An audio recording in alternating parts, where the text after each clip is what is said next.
দাউ দাউ করে চলছে আগুন, আকাশে ধোঁয়ার কুণ্ডলী, পুড়ে ছাই বাহরাইনে অবস্থিত মার্কিন নৌঘাঁটি।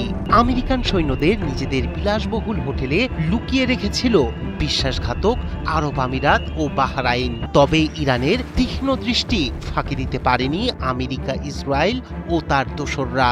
সবার আগে এসব ডেরায় আঘাত হেনে শত্রুর মনোবল ধসিয়ে দেয় তেহরান। একের পর এক ইরানি ব্যালিস্টিক মিসাইলের বিস্ফোরণে কেঁপে ওঠে আরব আমিরাতের আবুধাবি, কাতারের দোহা, বাহরাইনের মানামার বিলাসবহুল হোটেল। গোপনে এসব হোটেলে আশ্রয় নেয়া মার্কিন সৈন্যদের নিরাপদ ডেরা মুহূর্তেই পরিণত হয় টার্গেটে। খামেনির যোদ্ধাদের ছোড়া শক্তিশালী মিসাইল আর ড্রোন ছিন্ন ভিন্ন করে দিল সেই আড়াল। সাইরেনের শব্দে আতঙ্ক ছড়ালো পুরো অঞ্চলে। বার্তা একটাই, ইরানের নজর এড়িয়ে কেউ নিরাপদ নয়। মধ্যপ্রাচ্যের মানচিত্রে শুরু হয়েছে প্রতিশোধের নতুন অধ্যায়। খামেনি হত্যার প্রতিশোধে মত্ত ইরানি যোদ্ধাদের আঘাতে কাঁপছে গোটা মধ্যপ্রাচ্য। ইরানের নতুন দফার হামলায় সংযুক্ত আরব আমিরাত, কাতার, কুয়েত ও বাহরাইনে ছড়িয়ে পড়েছে চরম উত্তেজনা। রাজধানী আবুধাবিতে রাতের নিস্তব্ধতা ভেঙে শোনা গেছে ভয়াল বিস্ফোরণ। আল জাজিরা বলছে শহর জুড়ে চলছে ইরানি মিসাইল ঝড়। একই সময়ে কাতারের রাজধানী দোহাতেও প্রায় আধা ডজন শক্তিশালী বিস্ফোরণের শব্দ শোনা যায়। এতে স্পষ্ট ইঙ্গিত মিলছে থেমে নেই ইরানের হামলা। একই চিত্র বাহরাইনেও।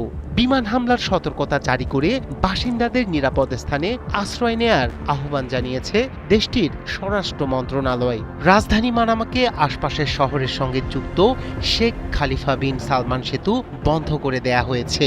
প্রয়োজন ছাড়া প্রধান সড়ক ব্যবহার না করার নির্দেশ দেওয়া হয়েছে। বিশ্লেষকরা বলছেন এবারের হামলা ছিল বেছে নেয়া টার্গেটের ওপর।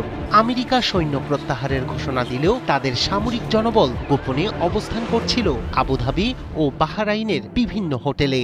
সেই তথ্য পৌঁছে যায় ইরানের গোয়েন্দাদের হাতে। ফলাফল চোখ ফাঁকি দিতে পারল না আমেরিকা ও ইসরায়েল।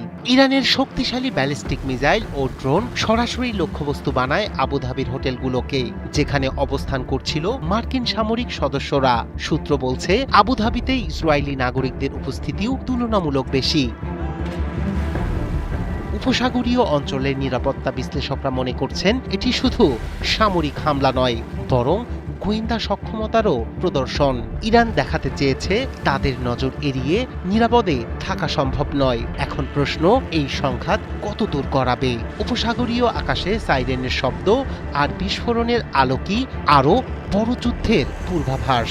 আবারও অগ্নিগর্ভ এক মোড়ে দাঁড়িয়ে মধ্যপ্রাচ্য। রায়হান কবির, শুভ্র, ৭১।